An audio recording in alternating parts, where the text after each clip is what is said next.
আসসালামু আলাইকুম।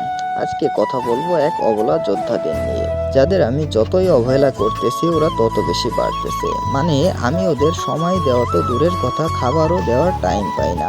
তারপরও ওরা ঘরের আনাচে কানাচে যেখানে জায়গা পাচ্ছে সেখানেই বাচ্চা ফুটিয়ে নিজেদের বংশ বিস্তার করতেছে।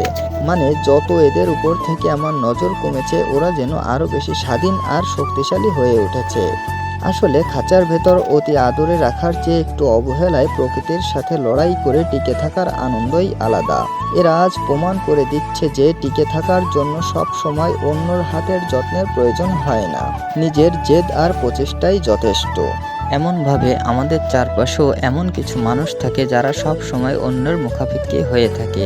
ওরা সব সময় অন্যের মুখের দিকে তাকিয়ে থাকে। এর অপর দিকে এমন কিছু মানুষ আছে যাদের আমরা অনেক অবহেলা করি, তারপরেও আল্লাহ তাআলা এদেরকে এমন জায়গায় পৌঁছে দেয় আসলে যেটা কল্পনারও বাইরে। আসলে আল্লাহ তাআলা যাকে চায় তাকেই সম্মানিত করেন, তবে সেই সম্মান পাওয়ার জন্য আপনাকে যথেষ্ট পরিমাণ প্রচেষ্টা করতে হবে। তবেই আল্লাহ তাআলা আপনাকে উত্তম প্রতিদান দিবেন।